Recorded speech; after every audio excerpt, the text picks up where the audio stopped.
So one question we got on YouTube is, do I need to pay anything extra after I've bought my Chromebook? Are there apps or extensions that are going to be needed for me to get it set up? And I would say absolutely not. You are ready to rock and roll, grab the keys and start driving with your Chromebook as soon as you switch it on and open the lid.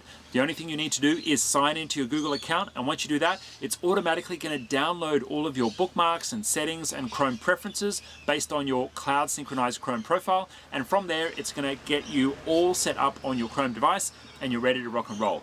I wouldn't spend anything extra on a Chromebook to upgrade it. There's just no need to do anything, and I don't think any of them are even upgradable. Most laptops these days are completely closed units. What you may find yourself spending money on is movies in Google Play, or maybe you buy the odd extension here and there inside the Chrome store. But for myself, even with all of my favorite Chrome extensions enabled, all of them have free plans, and I don't find myself having to pay for anything in the Chrome world apart from the actual device itself. One of the great things about Chromebooks is overall they tend to be a much cheaper machine because they're less specced in the hardware specs, because they don't have so many applications to push so hard. And what that means is you get great battery life, you get a machine that's going to last longer, and you get something that's going to be really affordable on the hip pocket as well. Okay, I'm going to get into your Facebook questions now. Chris has asked, are Chromebooks available with IT Genius? Shipments have been held up due to COVID.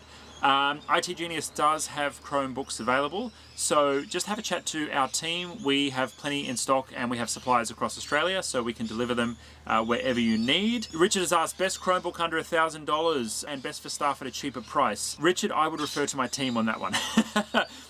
Number one, I don't want to date this video, but number two, I just don't know. So have a chat to the team on that. I'm rocking a 4-year-old Pixelbook from Google. It is excellent.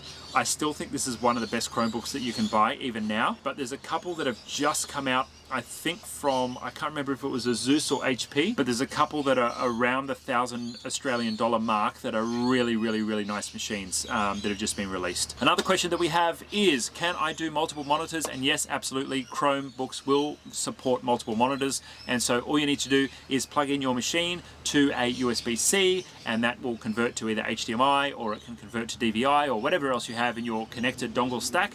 And yes, you can run multiple monitors. Some may even push out to 2 monitors at a time as well as your primary monitor. I know when I use my Chromebox, I actually push that out to 2 monitors at a time, which is awesome. But with the actual Chromebook, keep in mind, because it's not a computer that has a very strong graphics processor, it's not going to be amazing when you're using multiple monitors. Personally, I probably wouldn't use one as a primary device plugged into a secondary monitor, but that's just because I work quite fast and I like to have a lot of tabs open at the same time.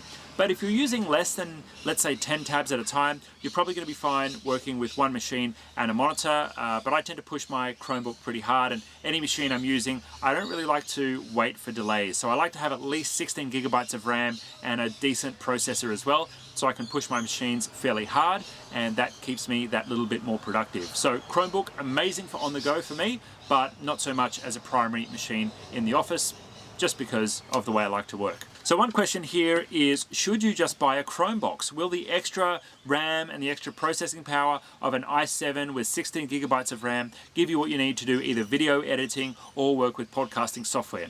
It probably would work, but my recommendation is probably not to bother. I'd probably go and buy a secondhand iMac if you really need a machine to produce any kind of creative content on, just because the workflows are going to be much smoother than working on a Chromebook. I haven't, until this date, as of the time of recording this video, found any digital applications that work great locally on a Chrome device that are going to allow you to either edit video or edit images and do them in a way that's reminiscent of a desktop machine and a desktop experience. And so for myself, even having tested them on Chrome boxes, even having tested the stuff in the Play Store to try and get it to work, yes, it'll play 4K videos on my Chromebox, but it won't let me edit them in a nice editing app because it's just not really the use case of Chrome devices. Chrome devices are about getting work done in the cloud and for the modern worker, and the modern worker is not necessarily that pigeonhole of a digital producer. Those kind of workloads and workflows are better suited for a Windows or a Mac environment. So I hope that answers your question. We're going to wrap it up here. Thank you so much for joining in for our Chrome questions. If this has been useful, please go ahead ahead and drop a comment below and let us know what was the most useful tip that you learned from this video. And of course, if you're interested in learning more about Chromebooks, we're going to answer as many questions as we can right below this video. If you're not yet a member of our group or our community, then there are a number of ways that IT Genius can help you. You can jump on the link right below this video and join our free group for business owners working in the Google ecosystem. This group is also open to educators and employees of businesses that are using G Suite. Inside that group, we have exclusive videos. You get early access to videos like this, and we answer questions and provide support from the community for everything to do with your Google journey. So if you're interested in checking that out, jump on the link below. It's free to join, and we look forward to seeing you in there. Cheers.